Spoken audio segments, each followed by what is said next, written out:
In the border town, a horde of demonic beasts charged toward the wall with ferocious intent. The well-trained soldiers were unfazed by the onslaught, having battled such creatures many times before. The once thought invincible demonic beasts were reduced to mere savage animals in the face of their disciplined defense. Vaynor held his spear steady, ready to pierce the body of an infected wolf charging toward him. With practiced precision, he impaled the beast and sent it tumbling down from the walls. This had become second nature to the soldiers, their movements and instincts honed to perfection through countless battles. The demonic beasts had been relentlessly attacking the walls for the past few hours, yet the soldiers stood firm. Vaynor surveyed the men guarding the walls with pride, realizing that in just a matter of months, His Highness had transformed these men into formidable warriors capable of defending against the most fearsome of foes. Once, only the knights from the Canggu stronghold had been able to hold off such a relentless assault, but now these soldiers were proving to be equally capable, if not much better. In the distance, a menacing hybrid creature appeared, but the men remained unflustered. Everything was proceeding according to plan, as they lay in wait for the beast to fall into their trap. Lightning took up her position, poised and ready for action. Suddenly, a soldier shouted that the hybrid was within range. Roland barked orders, commanding everyone to prepare for battle. Lightning began hurling rocks at the creature, expertly luring it in her direction. The beast was enraged and started chasing after Lightning. While Nightingale guided Anna in the shadow dimensions, Anna materialized from a portal, summoning her powers to engulf the beast in flames. In a matter of seconds, the hybrid was reduced to nothing but a pile of dust. Without warning, the other demonic beasts suddenly retreated, bewildered by the unusual turn of events. A soldier pointed to the sky, where the clouds were dissipating, giving way to warm beams of sunlight. This signaled the end of the month of the demons, and the soldiers breathed a collective sigh of relief. Shortly after the decisive victory, Roland stood on a podium, gazing out at his proud soldiers. He announced that the month of the demons had officially ended, and the crowd erupted in excitement and cheers. Everyone was screaming, "Long live His Highness!" glorifying Roland for his unwavering leadership. Roland then took a moment to praise the bravery and heroism of his soldiers, commending them for their valiant efforts in protecting their town against the demonic beasts. Despite the Canggu stronghold's attempts to force the border town into submission through starvation, the town's victory had proven that they could stand on their own. With great pride, Roland announced from this day forward, the first day after the month of the demons would officially be known as Victory Day. A grand banquet and feast would be held in the town to celebrate their hard-earned triumph. Axe lit the ceremonial fire, igniting the start of the celebration. People flooded the streets, dancing and singing with joy, holding hands and reveling in the glory of their victory. The air was filled with the sound of laughter and the aroma of delicious food, as the people of the border town basked in the aftermath of their hard-won battle. Roland felt a sense of pride and satisfaction as he gazed upon the lively celebration in the town. He knew that this victory would not only mark the end of the month of demons, but also the beginning of a new era for the people of the border town. As the days pass, this Victory Day celebration would become a beloved tradition, a reminder of the town's resilience and bravery in the face of adversity. With a smile on his face, Roland made his way back to his private garden where a feast was waiting for him. The witches, who had played a vital role in the victory against the demonic beasts, were there to greet him. The aroma of the delicious food filled the air, and Roland could not help but feel grateful for the company of such beautiful group of witches. As the night wore on, the group continued to enjoy their private feast. Anna used her magic to cook the chicken to perfection, while Manhwa eagerly awaited her food. Nightingale displayed her impressive knife skills as she sliced through the beef, earning praise from Wendy. Meanwhile, Lightning indulged in the sweet fruit wine, but Wendy warned her not to overdo it. Roland couldn't help but smile at the camaraderie and joy in the air. Suddenly, Lightning surprised him by sneaking up behind him and planting a kiss on his cheek. Roland blushed furiously, unsure how to react. Lightning explained that in her hometown, it was tradition for girls to take the initiative and kiss the Lord to celebrate a victory. She wondered if Grey Castle had a similar tradition. Roland coughed, trying to regain his composure and diffuse the awkward situation. He suggested that Lightning was drunk and needed to rest. But Lightning protested, claiming she had never lost a drinking competition before. Roland looked to Anna for help, and she simply smiled, enjoying the light-hearted moment. As the festivities drew to a close, Roland headed back to his residence. He had indulged in some extra drinks, and the inky night sky was illuminated by the faint light of the moon seeping in through the windows. Roland found himself faced with a solitary figure in the hallway. He took a few tentative steps towards her and met her gaze, attempting to reassure her that the events of the evening had been a mere accident. Anna, however, surprised Roland with her response. She wasn't here to interrogate him about what had transpired earlier. Instead, she admitted that, unlike Lightning, it is impossible for her to fathom doing anything so daring in front of everyone. Thus, she waited for Roland. Roland's heart skipped a beat after hearing Anna's confession. The two each took an extra step forward, coming closer together. Roland lowered himself, while Anna tipped her toes. Roland looked deep into Anna's eyes and leaned in slowly. The two could sense each other's warm breath against their face. With a nervous look on both faces, the world around them faded away as they shared this special moment. His lips brushing gently against hers. Finally, after what seemed like an eternity, they pulled away from each other, their faces flushed and their hearts beating fast. Anna bid Roland good night and quickly disappeared into the hallway. Late in the night, Wendy leaned against the headboard, flipping through the book in her hand. For her, this was a rare moment of leisure, one that she never would have dared to imagine during her time in the Witch Association. As she started reading the book, she felt odd that it never mentioned anything about the god's name, and replaced every successor with just using Pope. It almost felt like one person was involved with everything throughout history. It doesn't make sense. It almost seems like they were deliberately downplaying everything. Wendy said before being interrupted by the sudden appearance of Nightingale. Wendy closed the book and welcomed Nightingale with a gentle smile.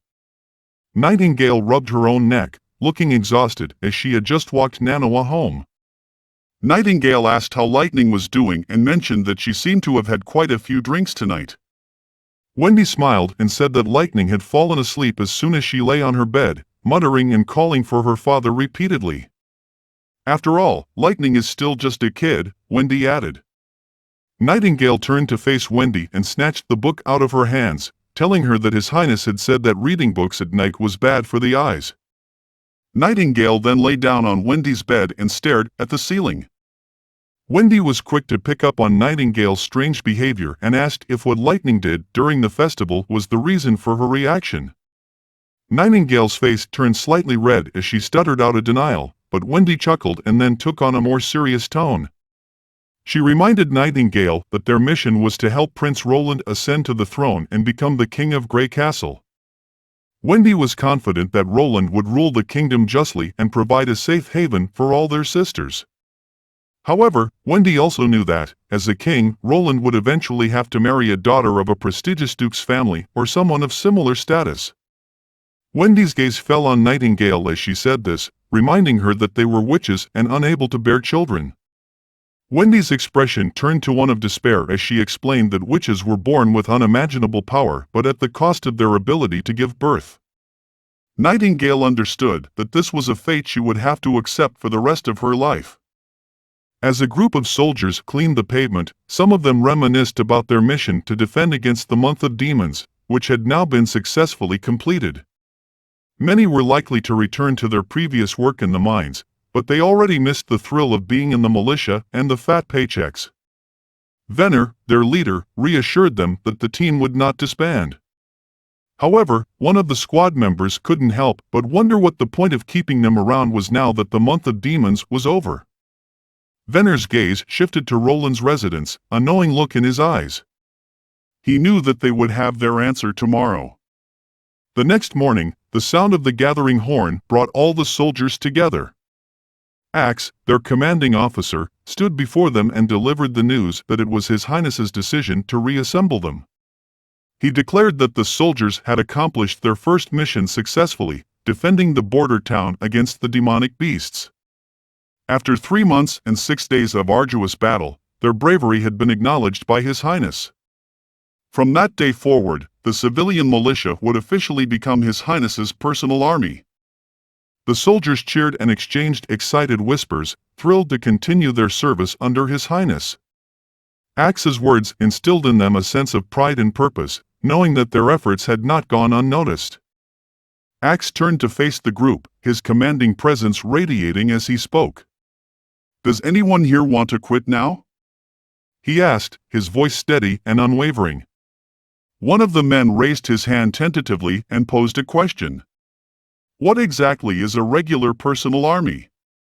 he asked. "Does it mean that His Highness will confer a knighthood upon us?" Axe paused for a moment, considering his response carefully before delivering it with authority. "A regular personal army is a true army," he explained. "Their mission is to engage in real military activities, with the sole purpose of protecting His Highness and his territory. Simply put, you will become professional soldiers, training day and night, season after season, to achieve the ultimate victory." Suddenly, another voice pierced through the crowd, questioning the need for a personal army when they were already engaged in military activities. "What's the difference?" he asked. Axe didn't skip a beat in his response. "The difference," he replied, "is that there will be more frequent training, a more stringent system, and more rewarding benefits." As soon as Axe mentioned the prospect of more rewards, a palpable buzz of excitement swept through the crowd. People started clamoring to know more, eager to find out what exactly they stood to gain.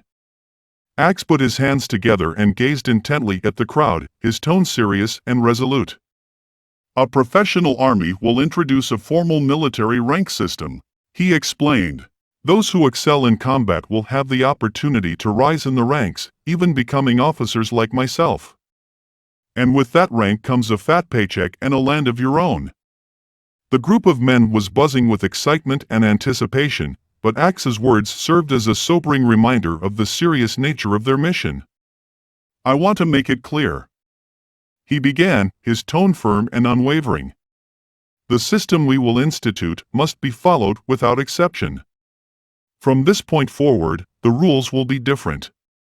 Any failures to complete missions, acts of desertion, mutiny, or acts of treason, as well as other violations, will not be tolerated." The men listened attentively, their excitement tempered by the gravity of Axe's warning. "The punishment for such violations will be severe," he continued. "It will no longer be a matter of losing an egg for lunch. Depending on the severity of the violation, the punishment could range from discharge, servitude, jail time, or even death by hanging." The room fell silent as Axe's words sank in, the men fully comprehending the seriousness of their commitment.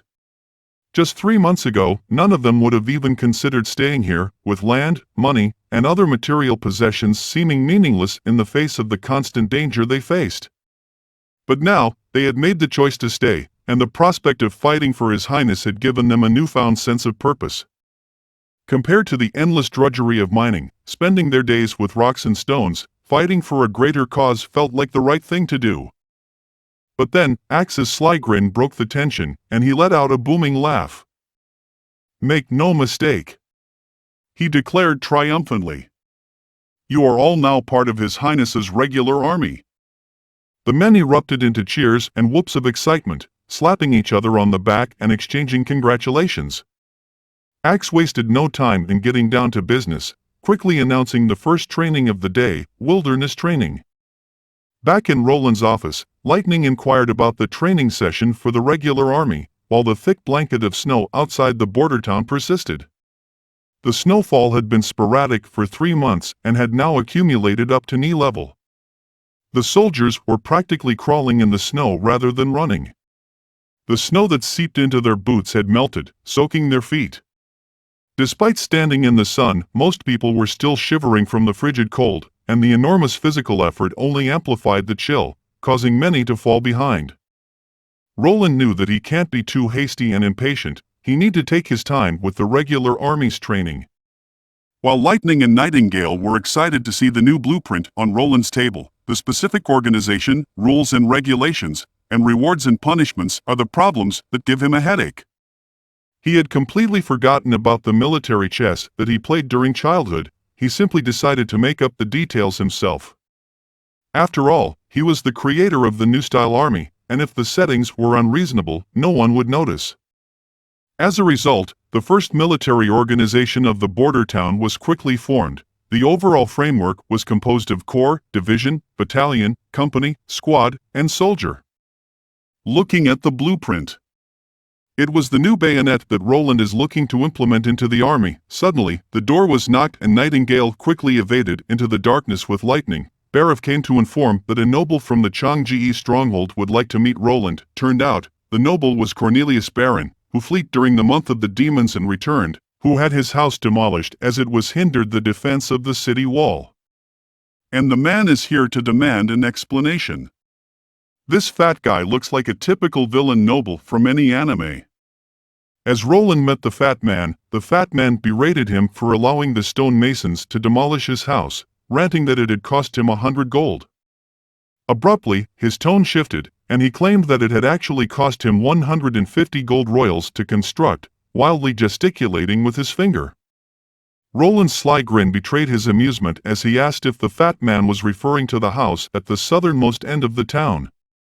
The corpulent nobleman nodded vigorously, and Roland locked eyes with him, expressing his regret that it had impeded the passage of his subordinates, but the municipal hall had already made amends for it. The fat man stuttered and asked how much compensation he would receive, to which Roland held up 2 fingers and said, 20 gold royals. Though the fat man tried to argue that it was too little, he eventually relented, wiping the sweat off his forehead and inquiring where he could collect the money.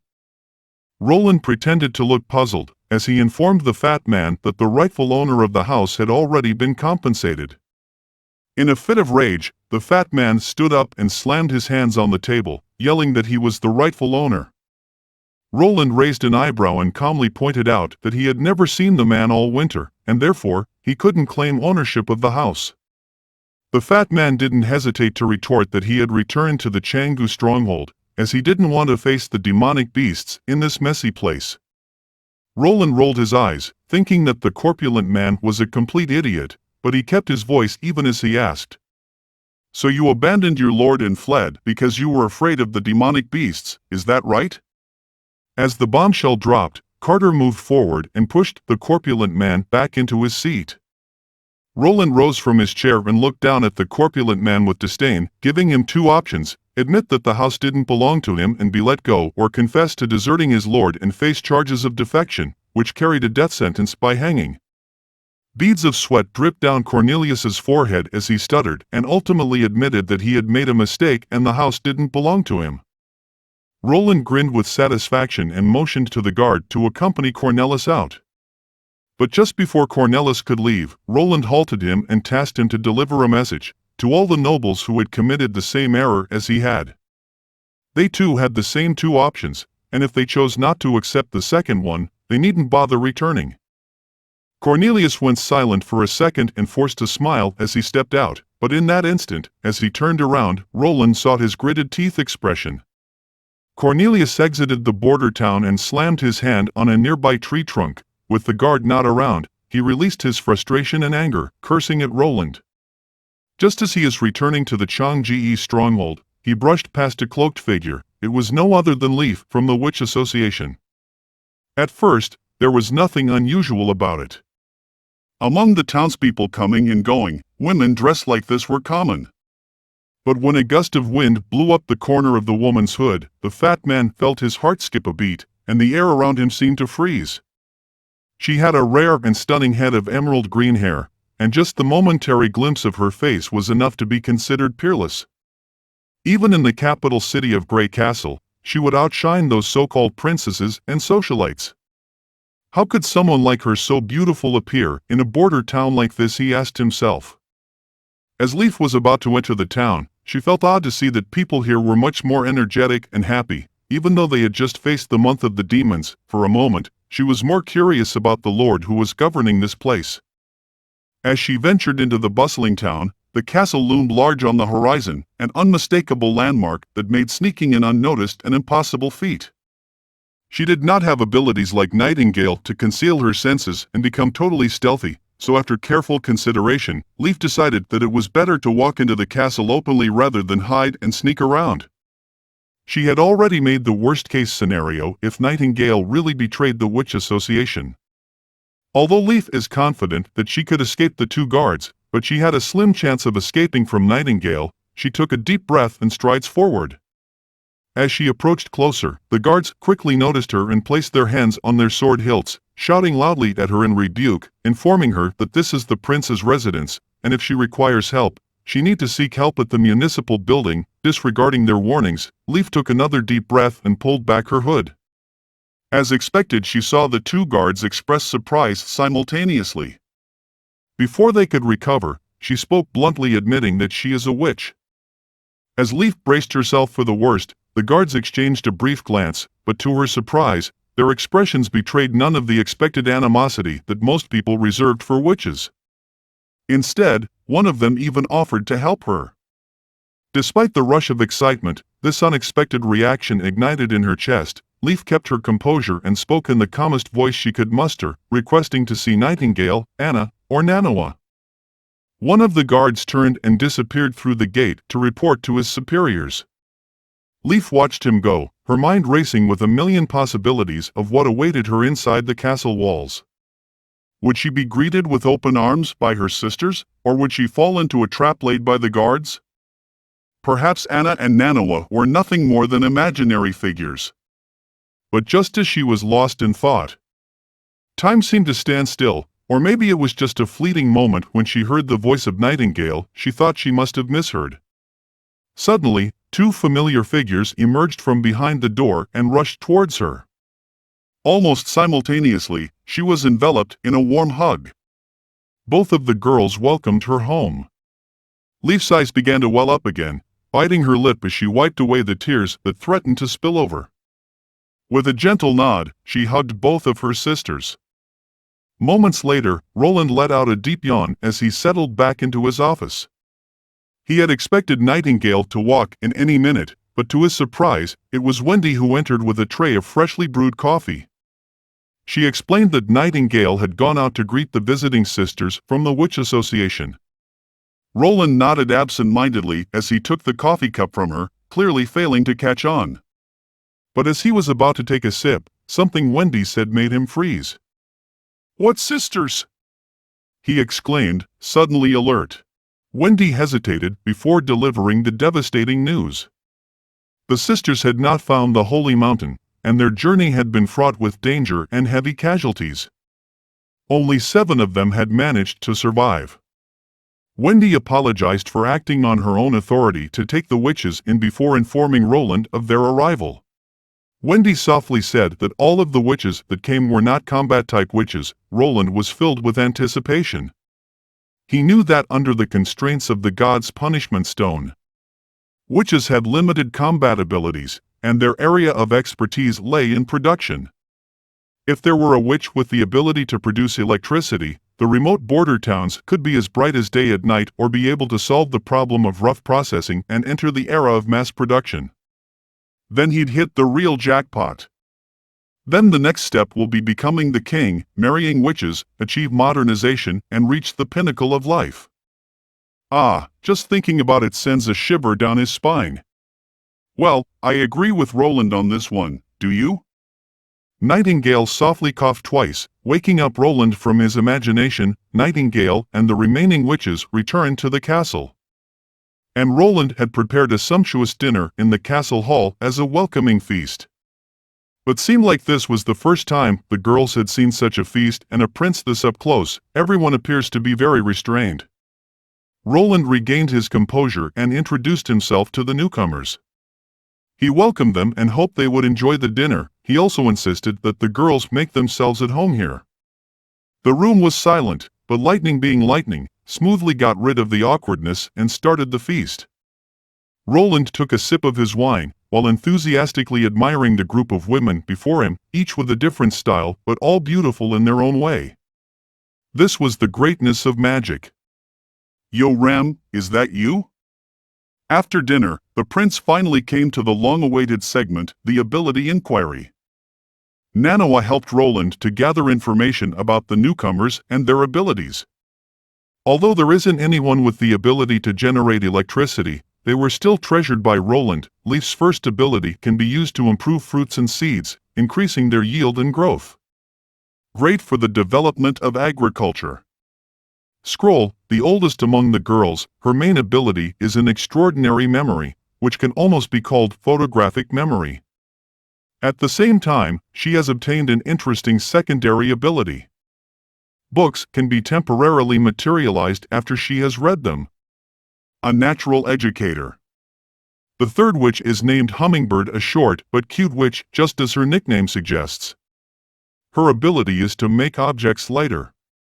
By attaching magic to an object, she can significantly reduce its weight, almost to the point of being zero, great for transportation. The fourth witch, who is rare to have a surname, is named S01 and comes from a merchant family in the capital city of Grey Castle. She has short curly brown hair and a pair of slender eyes. The freckles on her nose not only do not detract from her overall beauty but also give her a unique youthful vitality. She is 19 years old, and her ability can draw people and scenery she sees or imagines realistically. With her branch ability, Magic Pen, she can draw images like photographs without the need for pigments or paper, basically a human camera. The fifth witch was named Echo, a tall woman with a coffee-colored skin tone and typical sand people features in her eyes and nose. She exuded an exotic feel from her homeland in the far south. Her initial ability after awakening was to mimic the sounds of animals, but as she matured, she became able to imitate any sound with remarkable accuracy. Lily, the sixth witch to be interviewed, is only 16 years old with 2 ponytails and a doll-like face. She can prevent food from spoiling. She awakened as a witch only a year ago and has become the most popular member of the Witch Association. Without the preservation ability, many foods would spoil and become moldy during their exile. Spoiler alert, remember this girl, her ability is extremely OP. Tell me in the comments section what you think her ability is capable of. Lastly, this Rem-like girl is Mystery Moon. At the time she walked into the office, she looked very nervous. Nightingale had to comfort her for a while. As it turned out, Mystery Moon's ability was seen as one of the worst in the camp and she was only responsible for some simple manual labor. Plus, she was often scolded by the mentor, which made her act timidly, afraid that Roland would think she was useless and drive her out of Border Town. Her main ability is to magnetize objects. Before reaching adulthood, her ability was limited to metallic objects, but after becoming an adult, any object in her hands can obtain magnetism. He thanked Faraday, Gauss, Ampere, and Maxwell in his heart for the knowledge that magnetism produces electricity and electricity produces magnetism was a well-known fact to any engineering enthusiast. He knew that a new miracle will soon be happening in the Border Town. Roland found that just categorizing witches' abilities simply by combat and non-combat does not make any sense. He then categorizes their ability into 3 major groups. First is the self-enhancement type, like a passive ability and not affected by the God Punishment Stone. Like Scroll's ability, for example. Second is summoning type. The ability's characteristic is that magical power can leave the user's body and take effect independently, and it is not affected by the God Punishment Stone. However, once the ability is activated, the resulting effects are permanent and irreversible. Most of the witches are in this category. The third type is enchantment type. The way of casting magic is through contact with the target, and the conversion process is slow and consumes a lot of magic. It can also be interrupted by the God Punishment Stone. However, once the conversion is complete, it becomes the inherent property of the object and remains effective even in anti-magic areas. Enchantments also have a limited duration and are not permanent. This applies to the abilities of that Mystery Moon and Hummingbird have. Wendy could sense her sister's unease, so she and Nightingale called everyone to their room and gathered in a circle around the bed. They chatted together to ease everyone's emotions. Nightingale revealed Roland's theories. If the witches used their abilities regularly and regularly utilized their magic, they could bid farewell to the agony caused by the demonic tortures. Seeing some of the girls were skeptical, Nightingale then explained that both Manhwa and Anna had proved this theory. As Awakening Day approaches, as long as everyone uses up all of their magic, it will hardly cause any harm to the body.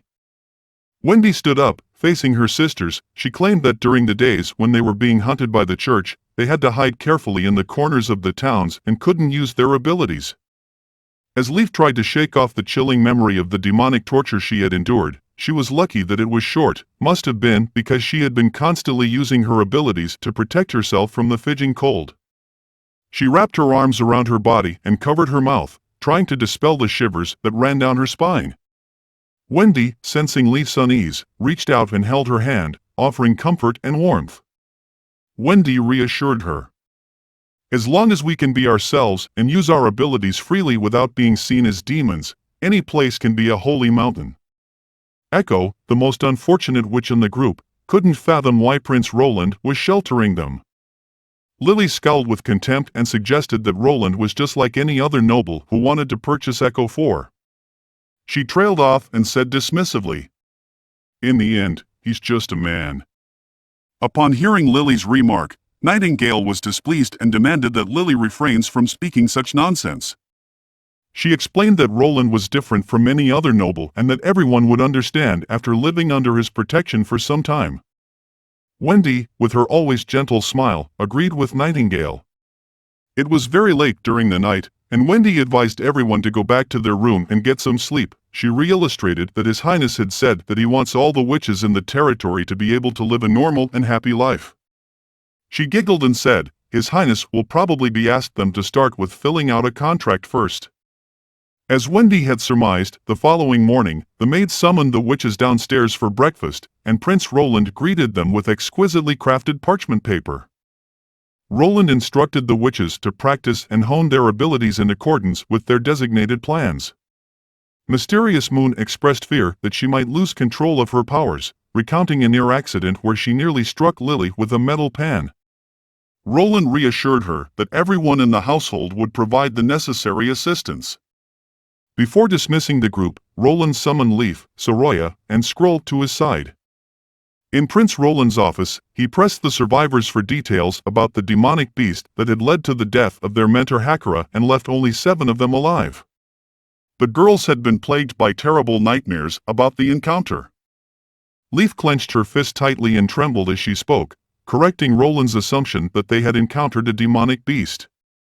She revealed that they had faced demons from the gates of hell, towering creatures capable of controlling demonic beasts and wielding potent magical abilities. She hesitated for a moment, then said, "Just like us." Roland turned to Soroya and handed her a parchment, requesting that she illustrate the demon's appearance. Though visibly frightened, Soroya closed her eyes and accepted the paper before walking over to the nearby table. As she began to use her powers, the goose feather pen, which had been faintly visible, appeared in her hand. The tip of the pen glowed with a rainbow light as it flew out of her hand, moving rapidly across the paper. A vivid image gradually emerged on the paper, yet Soroya never opened her eyes. Roland approached the table and saw the incredibly lifelike image on the paper. No, he corrected himself, this wasn't a painting, but a real-time recording of the scene. Her power was like a camera, reproducing the massacre that had taken place in the wilderness from a first-person perspective. When the painting was finished, Soroya's forehead was covered in sweat. It was clear that this memory was like a nightmare to her. Everyone rushed to support her and check her well-being. Leaf pointed her finger to the painting, stating the 2 demons and their abilities. The one with the spear could throw spears faster than crossbow arrows, and the one in the back could summon lightning attacks and had powerful strength. She revealed that the tube underneath the helmet are a weak spot. Hakura's snake bite the tube and both of them perished together. Leaf used the same method and killed the other one with a crossbow. There seemed to be some red gas stored in their pipes, and they only died when the gas leaked out.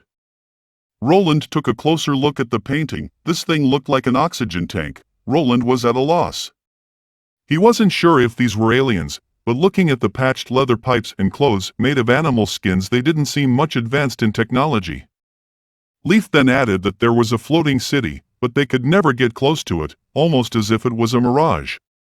Roland then requested Soraya to draw it out. Roland carefully examined the picture, but the blurry image didn't reveal much information. If the city was indeed a mirage, then it at least meant that its true form was located somewhere in the savage lands. The blood mist that enveloped the city and the sky was the gas that the devils breathed. This explanation was much more plausible than the idea of aliens. Roland turned to Scroll and posed his final question, inquiring about the ancient book that Hakura had discovered. He asked if Scroll had any knowledge of it. Scroll replied that no one was permitted to read the book, but she had managed to sneak a peek. The text within was both incomprehensible and remarkable. Roland requested that Scroll record everything she remembered from her glimpse of the book. Scroll used her ability.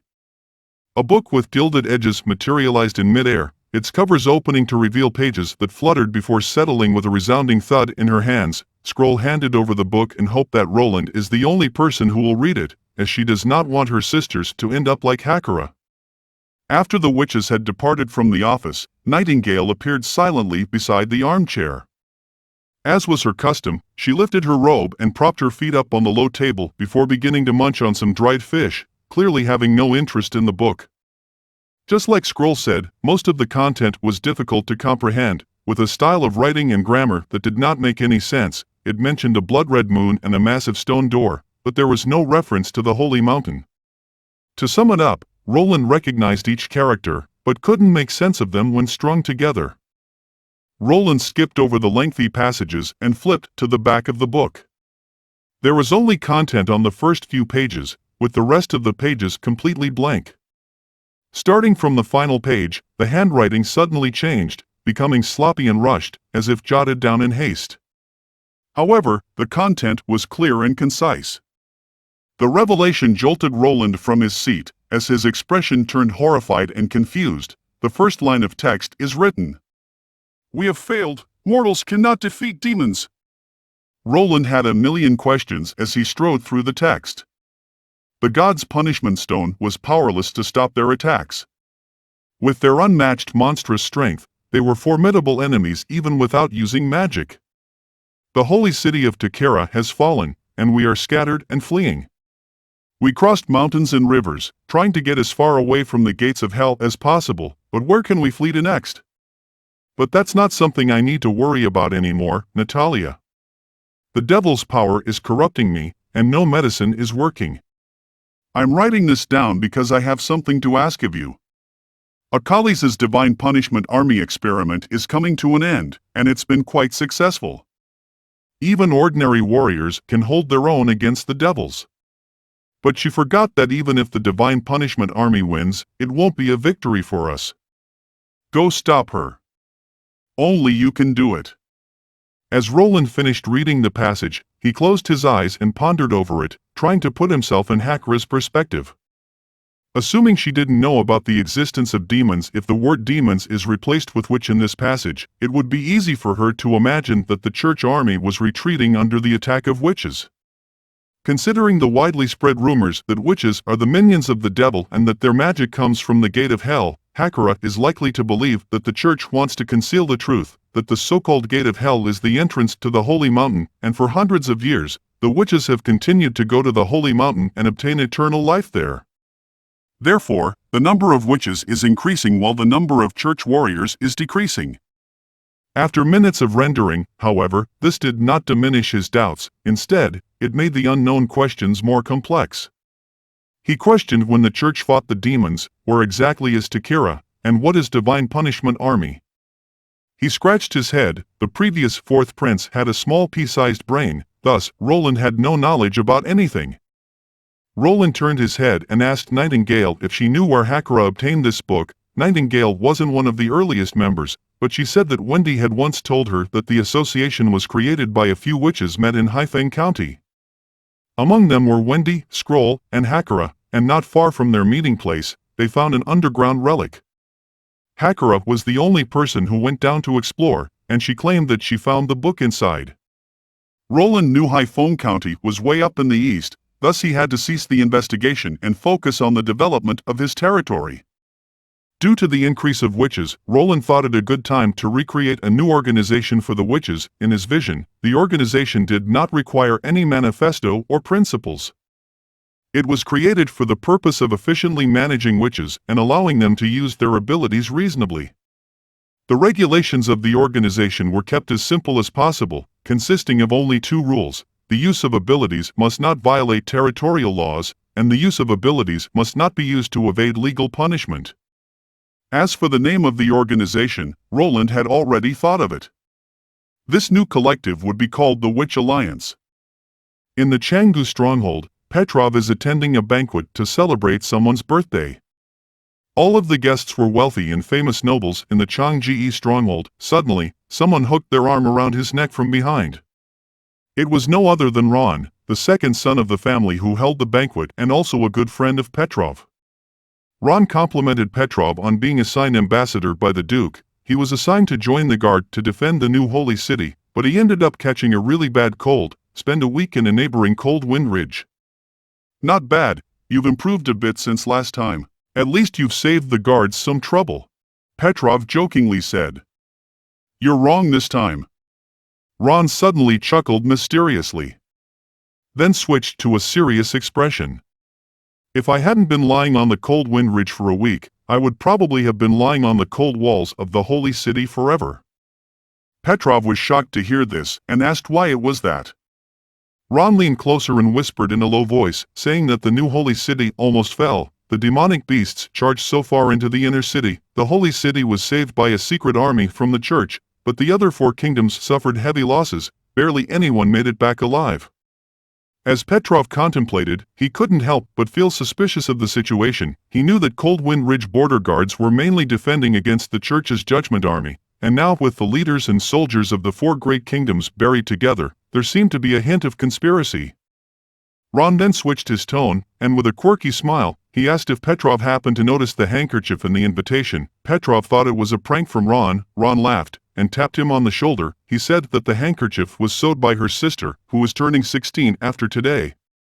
Ron had the clear intention of helping out his best friend. After listening to the conversation, Ron's sister blushed heavily. Suddenly, a fierce debate broke out on one side of the hall, drawing everyone's gaze toward it.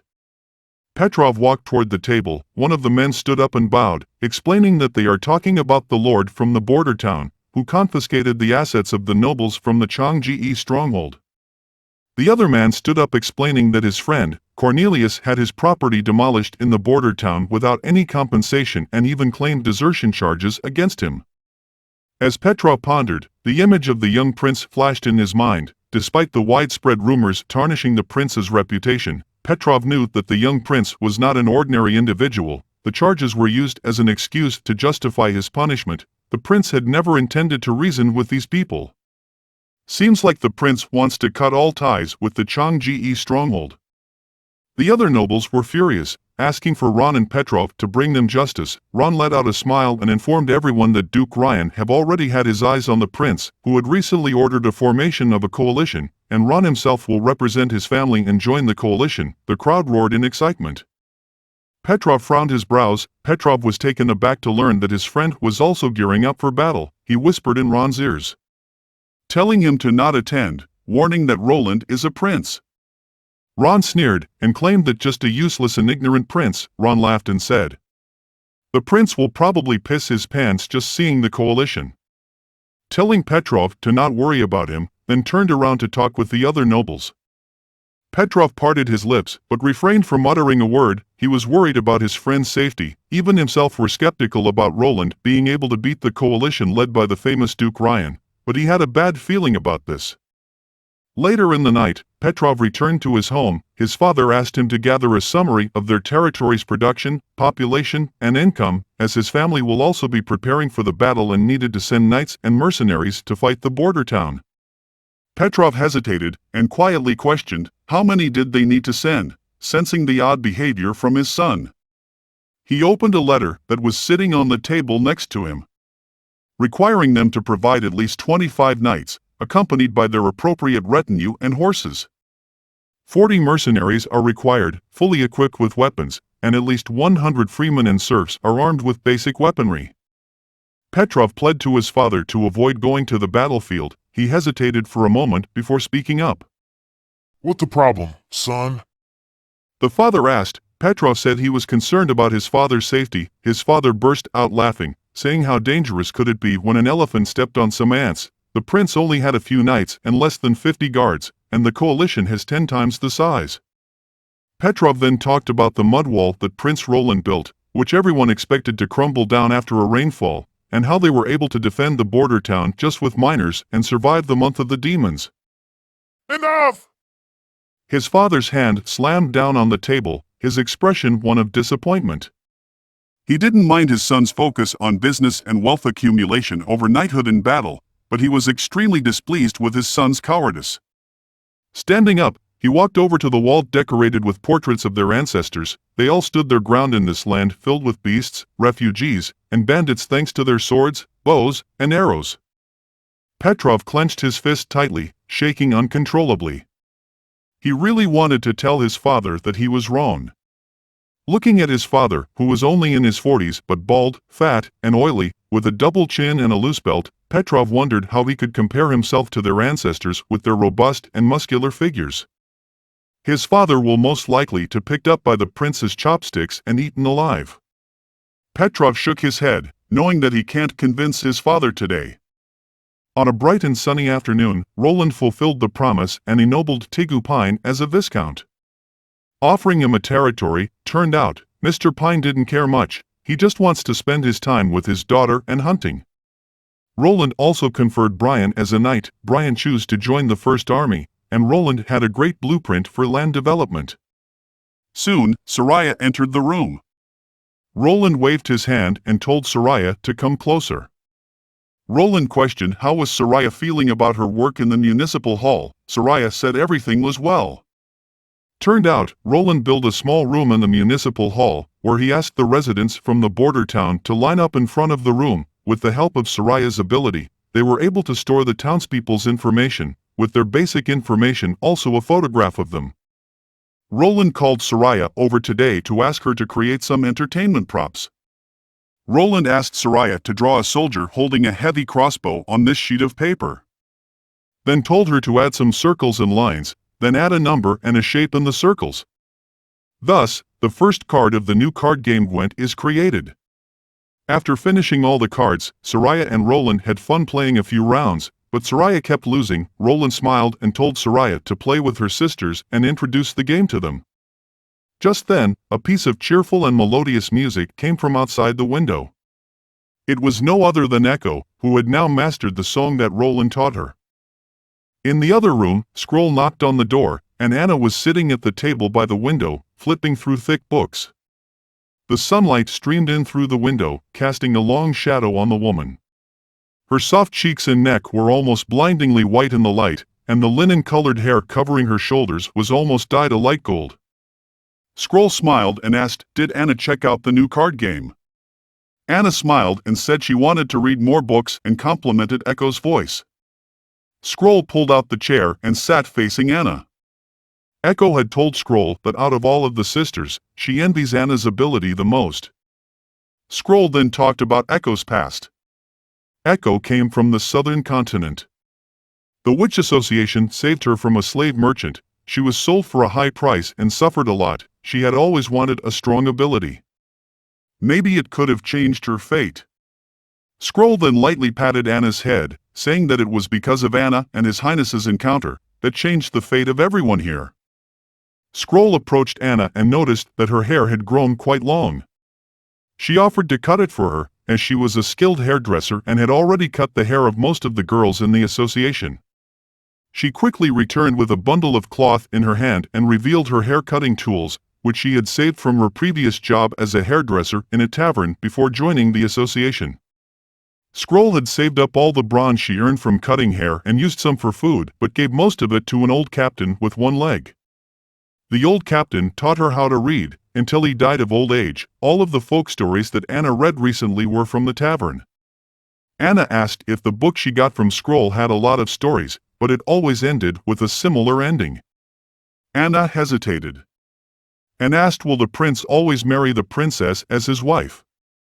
Scroll paused briefly. The storybook in question was not a true literary work, but rather a collection of folk tales that she had heard from sailors during her many years in the tavern. Scroll had intentionally carefully selected and edited the stories, omitting those with a happy ending or where the prince did not end up with the princess, and compiled them into a single volume, which now appeared before Anna as a magical source of reading material. Scroll then said, in some cases, sometime the prince will also marry a duke or famous noble's daughter. After speaking, Scroll sighed inwardly. Wendy had mentioned Nightingale's feelings to her before. Unlike the mature and calm Nightingale, she was more concerned about Anna getting too close to the prince. Anyone could see how important she was to His Highness. Whenever Anna was present, Roland's gaze would always be more focused on her. Unfortunately, Roland was the fourth prince of Grey Castle, the future king whom the witches supported. Scroll couldn't remind the prince, so it had to come up with a way to hint to Anna. It didn't want to create a rift between the two, nor did it want to see a tragic outcome with no resolution. Anna pondered, why will this happen? What if the prince doesn't like princesses or noble daughters? Scroll was not expecting this question, but she then told Anna that the prince is forced to marry them, because the prince may become a king in the future, in order to maintain stability among the powerful nobles on the far borders of the kingdom. And for political stability, the most crucial factor was that the king must have an heir. There was a silence between the two. Shortly after, the haircut was completed, and Scroll offered Anna a new book. Then walked out of the room. Anna thanked Scroll. And before she left, Anna said, "Roland is not like the prince in the stories." Anna's voice was very certain, and not like she was trying to convince herself. He only does what he wants to do, and nothing else matters. Scroll turned around and looked puzzled. Anna let out a brilliant smile and said, "If he were such a prince, he wouldn't have saved me." Oh my God, this is too cute and too sweet. Stay tuned for the next video. We are getting real close to the actions. Following his supper, Roland proceeded back to his office where he continued to transcribe his foundational mathematical knowledge from his mind onto the paper. Roland proceeded to show Scroll the Pythagorean theorem. Whenever Roland finished writing on a sheet of paper, he would allow Scroll to scan through it. Anything that she looked at would be permanently saved in her memory. Unfortunately, Scroll's abilities were limited to memorization only, and she couldn't understand the basic high school level mathematical concepts on her own. Therefore, in his free time, Roland had to explain them to her. Unlike Scroll, Roland didn't have a photographic memory, and in fact, his memory would gradually weaken with time. Due to his engineering background, he often used subjects such as mathematics and physics, but other subjects like history, geography, biology, and chemistry had likely deteriorated to a rudimentary level. Regardless of whether or not it was needed, writing down the contents that he had not yet forgotten earlier could help him retain more knowledge. As Roland transcribed, he pondered what magic in this world truly was. The utilization of magic enabled all witches to manifest an array of inconceivable abilities. In the later half of his life, Einstein aspired to integrate the four fundamental forces of the universe into a single theoretical framework, known as the theory of everything. In a sense, what he did was search for the origin. Roland wondered, could there be a universal principle that applies to any universe? Regardless, Roland could only ponder about it, since with the current level of technology, he couldn't possibly analyze such a force. Therefore, his primary task was to advance industry and technology and promote the progress of civilization. Perhaps one day, he could truly understand this power. "Your Highness?" Scroll spoke up upon seeing the prince lost in thought and couldn't help but ask. Roland snapped out of his reverie and coughed twice, glancing at the almost burnt-out candle. "Let's call it a day here." As she lowered her head to bow and leave, she unconsciously slowed her pace. Turned around, hesitated for a moment before asking a question. He guessed that her question was probably something along the lines of, "Why are you willing to shelter us? Aren't you afraid of the threat from the church?" Nightingale and Wendy had asked him many times before. "Is it possible for you to marry a witch?" Scroll respectfully asked. Roland almost spat out the water he had in his mouth after hearing the question. "Marriage to a witch?" Roland's mind immediately conjured up the image of Anna, who had left a deep impression on him since their meeting in the cell. Her lake-blue eyes had captivated him. Witches were women who possessed exceptional abilities, awakened from ordinary humans. They excelled in both appearance and physique, for sure making them the center of attention in modern society back on Earth. So why hesitate? He looked towards Scroll and replied with a smile. Why not? Rubbing her sore shoulders, Wendy returned to her room. After nearly a month of training, her wind-controlling abilities had greatly improved. When Wendy arrived, Nightingale had already finished bathing and was sitting on the bed in her pajamas, waiting for her. However, what surprised Wendy was the uncontrollable smile on Nightingale's face. Did something good happen, or maybe you joined the other for a game of Gwent? Wendy couldn't help but ask, but Nightingale shook her head and didn't say anything, just smiling a little deeper. Nightingale was concealed in the room when Scroll posed the question, her presence unbeknownst to all. As Roland began to speak, she listened intently, her heart racing with a mixture of astonishment and relief. Wendy smiled, saying that Nightingale must have gotten a really great card. 2 weeks had passed since the month of the demons. After shedding its pure white veil, the trees on both sides of the river have sprouted fresh leaves and are now lush with greenery. The land outside the eastern edge of the town, which was once baked by Anna's scorching heat, has now been temporarily designated by His Highness as the training ground for the 1st Border Town Army. The majority of soldiers in the 1st Army are now armed with flintlocks, which Roland has equipped with bayonets. Axe and Carter oversee the training sessions, where soldiers practice thrusting and stabbing with their new weapons. Roland arrived to inspect the training session, accompanied by Echo. He asked Carter to gather all the soldiers together, as he had an announcement to make. Seconds later, Hail, Your Highness! the soldiers exclaimed in unison, raising their hands to their foreheads. Roland nodded his head and walked over to the crowd, about to say something when a burly man suddenly broke out from the ranks. Carter furrowed his brows and stepped forward, placing his hand on his sword hilt to shield the prince behind him. Nightingale also appeared beside Roland, protecting him. The burly man who rushed out was none other than Axe. He did not run towards the prince, but instead knelt straight down in front of the woman. His whole body prostrated on the ground, head deeply buried between his arms. "My chieftain!" he called out. The training was forced to come to a halt, and everyone followed Roland back to his office. The story itself was not complicated. Echo was originally a member of the Proud Sand clan from the Iron Sand City. Her real name was Drow Silvermoon, and her father was the chief of the Proud Sand clan. The Sand People were not a unified group, and the population that the Iron Sand City could accommodate was limited. Therefore, every 3 years, each clan had to conduct a sacred battle in the Burning Land. Only the 6 winning clans could obtain the right to live in the city. Despite their proud and valiant efforts in battle, the Sand Tribe was defeated through insidious means, leading to the tragic loss of their chieftain and Echo's brother. Adding to the tribe's devastation. After the defeat, due to her outstanding appearance, Echo was captured and sold as a slave. Axe, who was of mixed blood, faced discrimination from other Sand People who did not consider him a true Moggan.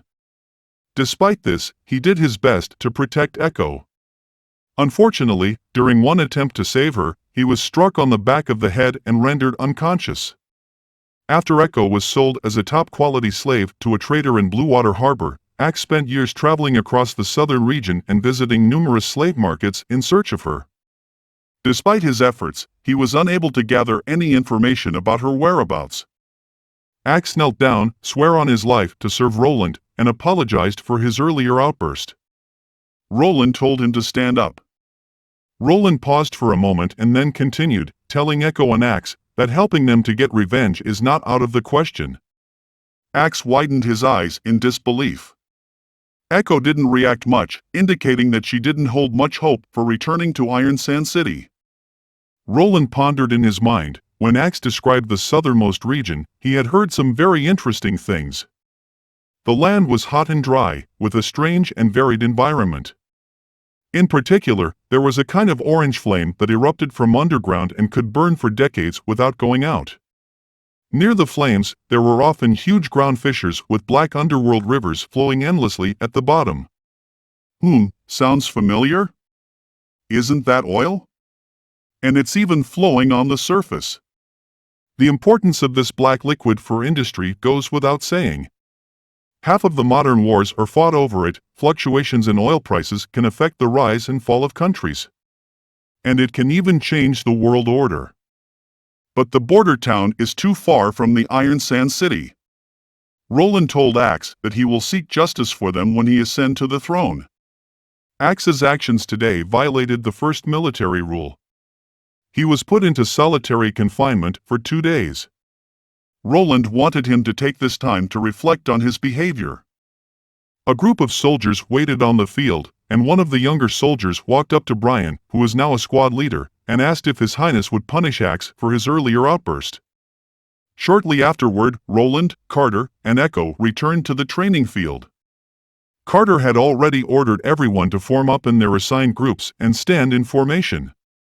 Roland announced, stepping forward to address them. Roland informed that the woman standing behind him is a witch, who is a long-lost relative of Axe.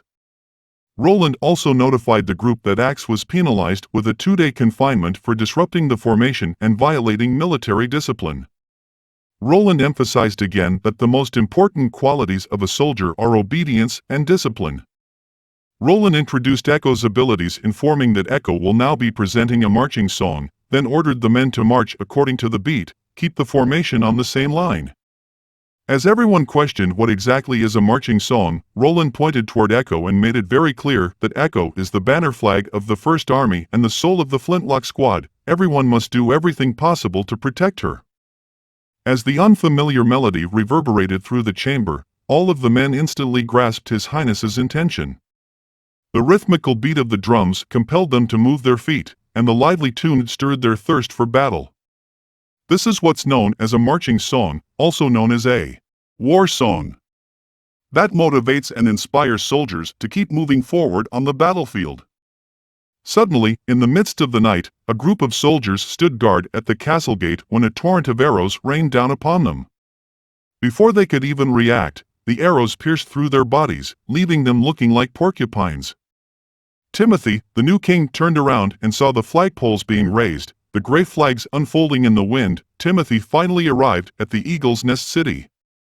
His army was immensely large, consisting primarily of his personal bodyguards, the royal knights, and the troops of Duke Francheret from the eastern province. Altogether, the 3 groups totaled up to 6,000 people, with a staggering 1,000 well-trained and well-equipped knights. Timothy had launched a surprise attack on his sister's army. The people on the city wall stood scattered and loosely, indicating that they were not fully prepared for defending the city. With a relaxed tone, Timothy handed the binoculars to Duke Fran and remarked, "Looks like she wants to run." The Duke agreed with Timothy and complimented Timothy's brilliant tactic to attack during the night. Satisfied, Timothy gazed upon the easily captured Eagle's Nest City, realizing that everything had gone exactly as he had planned, if not better. Timothy ordered his army to charge. The army behind him surged forward, and several groups of soldiers emerged from the formation. Led by a handful of knights, they strode confidently toward Eagle's Nest City. Suddenly, in the distance, a banner was raised amidst the crowd. The green silk flag fluttered in the wind, bearing the emblem of a sailboat and a crown. Timothy raised his binoculars. He scanned the enemy's formation. There, he spotted a blurred figure of a woman standing on a makeshift platform held by multiple men underneath. She held her hands aloft, seemingly shouting something at the top of her lungs. Meanwhile, to Duke Fran's surprise, the people who had originally stood guard on the city walls were nowhere to be seen. The entire perimeter was now unguarded and devoid of any activity. He could sense something was wrong. As the Duke passed through the city gates, he caught a whiff of a pungent odor. Little did he know, a black liquid was underneath their feet. The Duke headed toward the main castle. After touring the main castle, Fran noticed that something was odd. The castle is too empty, he thought to himself, not just of coins, but the entire basement is devoid of any cloth or grain stores. The entire castle has been stripped bare. Suddenly, thick black smoke began to rise from the northern gate. One of the knights reported that the fire cannot be put out. It not only couldn't be extinguished by water, but it also seemed to flow along the water. A female knight ran towards them from the direction of the city center, not even waiting to stop his horse before jumping off its back, informing that the fire had now reached the inner city. The Duke then shouted loudly, telling his men to not panic, claiming that this was the power of the witches. As long as everyone wears the god punishment stone, the fire will not hurt them. He then hopped on his horse and ordered his man to charge with him. Revised, as they approached the city walls, they were met with a fierce wall of flames that blocked their path. Without hesitation, he ordered his man to jump over the flame, as the god's punishment stone will protect them. The Duke leaped over the fire and turned to see if his knights had followed, but to his dismay, none of them made it through. The Duke quickly realized that this was no witchcraft, but a deadly trap. His horse had suffered severe burns, and he struggled to pull himself out of the danger zone. As the city burned to ashes, the Duke's soldiers fell one by one, leaving no survivors. Exhausted and battered, the Duke knelt to the ground, only to be confronted by a towering figure wielding a one-handed axe. The Duke recognized him as a sand person. With one swift swish, he felt his head leaving his body. The royal knights were like a silver blade, cutting into the rear of Garcia's army. The crowd suddenly became chaotic, and many people stumbled and were trampled to death by the galloping horses while trying to flee. Occasionally, someone drew their weapon to resist, but they were skillfully pierced by the spear of the knights. Garcia sat on her chair, surveying the entire battlefield. With a pointed finger, she ordered the rest of her army to charge. As Timothy's knights were about to charge into the enemy lines, large numbers of men and horses suddenly appeared on the eastern and western horizons. They emitted strange cries and galloped madly toward the center of the battlefield. They were tall and strong figures, with basic weaponry. There was no doubt that they were the Sand People. Seeing the heavy casualties, he turned around and shouted loudly, "Blow the horn, call the knights back." But it was too late. Half an hour later, there were fewer and fewer knights still fighting. When the Sand People turned their attention to the position where Timothy was standing, he gritted his teeth and issued the order to retreat. The group began to move north, and compared to the large army that arrived earlier, only 300 people remained by the new king's side. Back in the border town, Roland had already received intel about Duke Ryan and the Changji stronghold. He is confident that his army will be able to defeat the coalition, and he wondered if he should move to the Changji stronghold after his victory. Then he thought about the power structure is complex and intertwined. With a large number of nobles, and the territories are managed according to the feudal system. The border town had much more freedom, but he knew he could move the gold, resources, craftsmen, and laborers from the Changji stronghold to the border town. At that moment, a yellow figure flew in through the window and landed straight toward Roland's stomach. It was lightning, informing Roland that they are here. The mighty coalition marched slowly on the road toward the border town. At the forefront of the procession was the knight formed by the 6 major families of the stronghold. Duke Ryan looked satisfied as he gazed at this sharp and powerful force. There was no doubt that with their strength, no one in the West could stop him. Petrov's father remembered Petrov's warning and wanted to be more cautious since the border town managed to defend against the demonic beasts. Earl Moose ridiculed Roland and his army. Duke Ryan agreed with Earl Moose's comment and added that Hermes suffered a large-scale attack by the demonic beasts. And the holy city almost fell. He claimed that all of the beasts this year were targeting the holy city. And only a few slipped through toward here. Duke Ryan also knew that Timothy and Garcia had engaged in a fierce battle at the Eagle Nest City in the south, and Timothy had suffered large casualties. And this is his perfect chance to become a king and declare independence in the West. The Duke grinned with satisfaction at the thought. He ordered to send out an envoy to persuade Prince Roland to surrender. Ron, who was responsible for leading the way for the army, rushed back to report that there were soldiers holding weapons not far from them. Duke Ryan raised his binoculars to observe border town's formation. The troops in the lens appeared very peculiar. They held strange weapons that can only be assumed as wooden sticks and stood in two tightly packed rows. Duke Ryan let out a smirk and ordered his army to charge as the enemy appeared in the distance. Vaynor and the rest of the soldiers, seeing the fully armed knights riding tall horses, dressed in shiny armor, slowly approaching the town. Now, with nearly 100 knights appearing all at once, this sight made them gasp in surprise.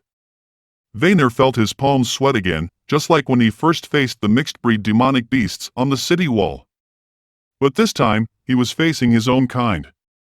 The coalition army of the Changji stronghold. Vaynor took a deep breath, regaining his composure, knowing that nowadays, under the governance of the prince, the border town has been improving day by day, and these changes are visible to everyone. Vaynor assured his men that the coalition was nothing to be afraid of. Under the guidance of His Highness, they had already triumphed over demonic beasts, and these knights were no match for their bravery. The morale of their troops soared as they chanted Roland's name. Behind the border town's defense, on a small mountain, Roland, Carter, and Axe surveyed the battlefield.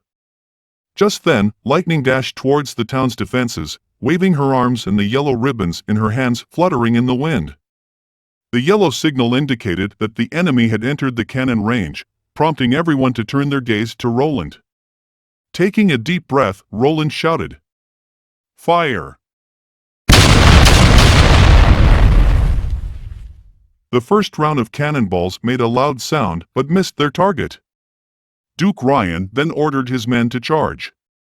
But before the coalition could react, the second round of shelling began. A cannonball soared through the sky, precisely landing in a squad of soldiers, taking them out in one fell swoop.